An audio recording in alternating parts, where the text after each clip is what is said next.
मुझ में ही अन्य वस्तुओं का आरोप करके उनका निषेध कर देती हैं। संपूर्ण श्रुतियों का बस इतना ही तात्पर्य है कि वे मेरा आश्रय लेकर मुझ में वेद का आरोप करती हैं, माया मात्र कहकर उसका अनुवाद करती हैं और अंत में सबका निषेध करके मुझ में ही शांत हो जाती हैं और केवल अधिष्ठान रूप से मैं ही शेष रह जाता हूँ।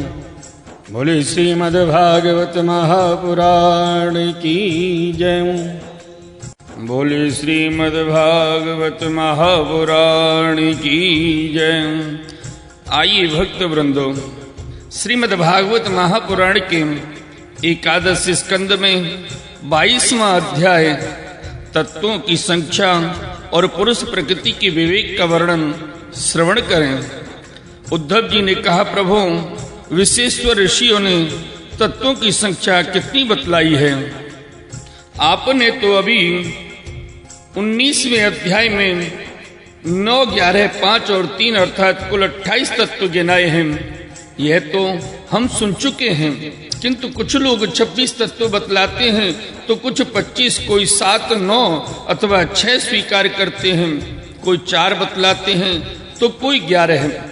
इसी प्रकार किन्हीं किन्हीं ऋषि मुनियों के मत से उनकी संख्या 17 है, कोई 16 और कोई 13 बतलाते हैं। सनातन श्री कृष्ण ऋषि मुनि इतनी भिन्न संख्याएं किस अभिप्राय से बतलाते हैं? आप कृपा करके हमें बताइए। भगवान श्री कृष्ण ने कहा, उद्धव जी, वेदज्ञ ब्राह्मण इस विषय में जो कुछ कहते हैं वह सभी ठीक है, क्योंकि सभी तत्व सब में अंतर्भूत हैं। मेरी माया को स्वीकार करके क्या कहना असंभव है?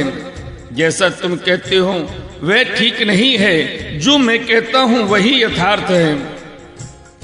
इस प्रकार जगत के कारण के संबंध में विवाद इसलिए होता है कि मेरी शक्तियों, सत्व, रज आदि गुणों और उनकी प्रवृत्तियों का रहस्य लोग समझ नहीं पाते, इसलिए वे अपनी अपनी मनोवृत्ति पर ही आग्रह कर बैठते हैं। सत्व आदि गुणों के क्षोभ से ही यह विविध कल्पना रूप प्रपंच, जो वस्तु नहीं केवल नाम है, उठ खड़ा हुआ है। यही वाद विवाद करने वालों के विवाद का विषय है। जब इंद्रियां अपने वश में हो जाती हैं तथा चित्त शांत हो जाता है, तब यह प्रपंच भी निवृत्त हो जाता है और उसकी निवृत्ति के साथ ही सारे वाद विवाद भी मिट जाते हैं। हे पुरुष शिरोमणि, तत्वों का एक दूसरे में अनुप्रवेश है, इसलिए वक्ता तत्वों की जितनी संख्या बतलाना चाहता है उसके अनुसार कारण को कार्य में अथवा कार्य को कारण में मिलाकर अपनी इच्छित संख्या सिद्ध कर लेता है। ऐसा देखा जाता है कि एक ही तत्व में बहुत से दूसरे तत्वों का अंतर्भाव हो गया है। इसका कोई बंधन नहीं है कि किसका किसमें अंतर्भाव हो। कभी घटपट आदि कार्य वस्तुओं का उनके कारण मिट्टी सूत आदि में, तो कभी मिट्टी सूत आदि का घटपट में कार्यों में अंतर्भाव हो जाता है। इसलिए वादी प्रतिवादियों से जिसकी वाणी से जिस कार्य को जिस कारण में अथवा जिस कारण को जिस कार्य में अंतर्भूत करके तत्वों की जितनी संख्या स्वीकार की है वे हम निश्चय ही स्वीकार करते हैं, क्योंकि उनका वह उपादान युक्ति संगति है।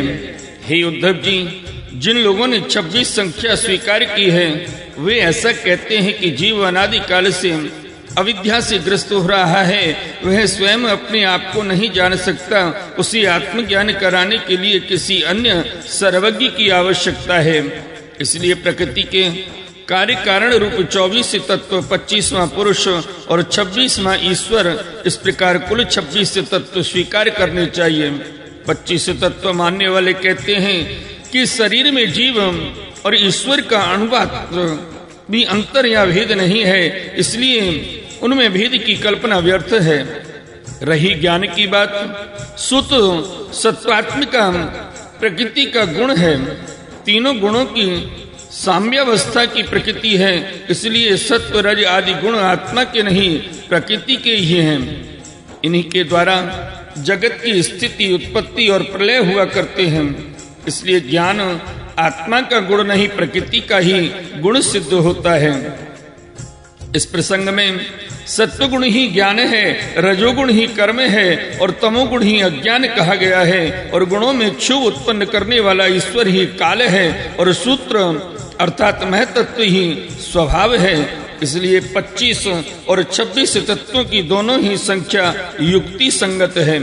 हे उद्धव जी, यदि तीनों गुणों को प्रकृति से अलग मान लिया जाए, जैसा कि उनकी उत्पत्ति और प्रलय को देखते हुए मानना चाहिए, तो तत्वों की संख्या स्वयं ही 28 हो जाती है। उन तीनों के अतिरिक्त 25 ये हैं: पुरुष, प्रकृति, महतत्व, अहंकार, आकाश, वायु, तेज, जल और पृथ्वी।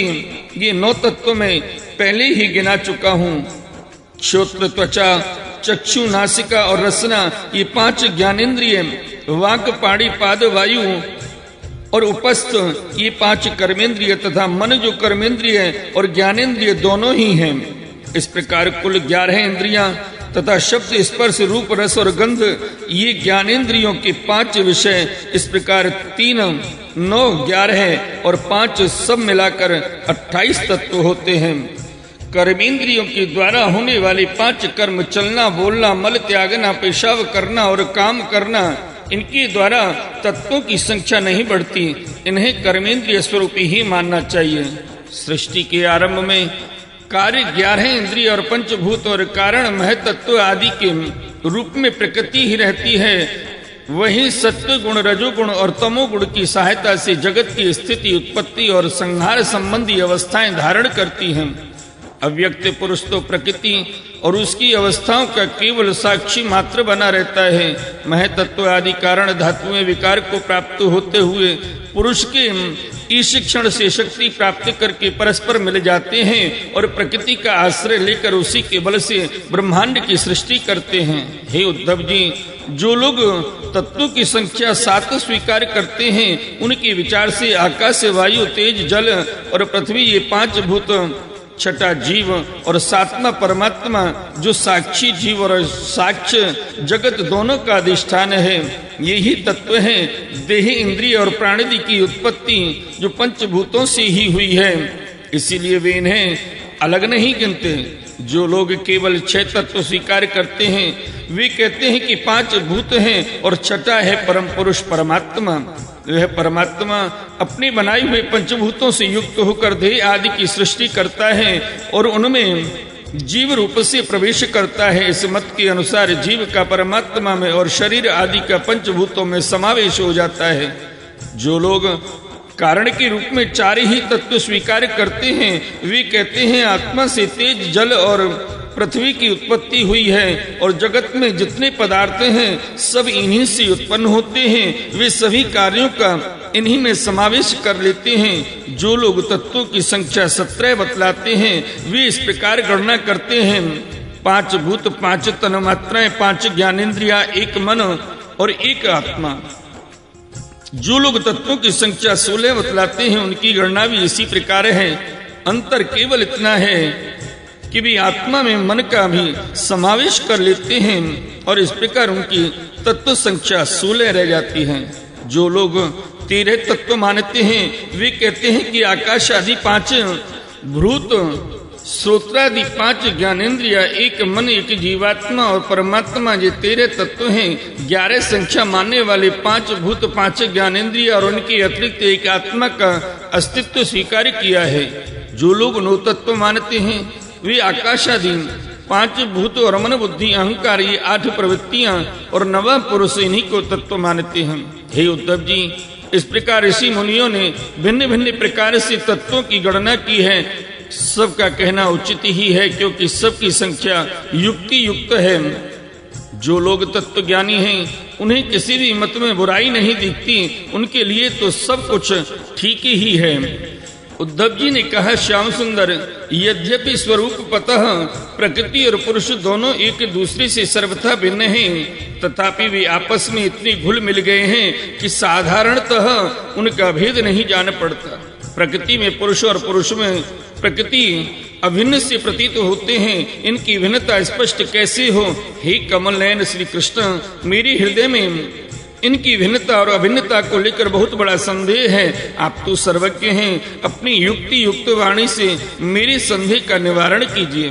हे भगवान, आपकी ही कृपा से जीवों को ज्ञान होता है और आपकी माया शक्ति से ही उनके ज्ञान का नाश होता है। अपनी आत्मस्वरूपणी माया की विचित्र गति आप ही जानते हैं और कोई नहीं जानता, अतएव आप ही मेरा संदेह मिटाने में समर्थ हैं। भगवान श्री कृष्ण ने कहा, उद्धव जी, प्रकृति और पुरुष शरीर और आत्मा इन दोनों में अत्यंत भेद है। इस प्राकृतिक जगत में जन्म मरण एवं वृद्धि ह्रास आदि विकार लगे ही रहते हैं। इनका कारण यह है कि यह गुणों के क्षोभ से ही बना है। प्रिय मित्र, मेरी माया त्रिगुणात्मिका है, वहीं अपने सत्व रज आदि गुणों से अनेकों प्रकार की विविध वृत्तियां पैदा कर देती है। यद्यपि इसका विस्तार असीम है, फिर भी इस विकारात्मक सृष्टि को 3 भागों में बांट सकते हैं। वे 3 भाग हैं, अध्यात्म, अधिदैव और अधिभूत। उदाहरणार्थ, नेत्रेंद्रिय अध्यात्म है,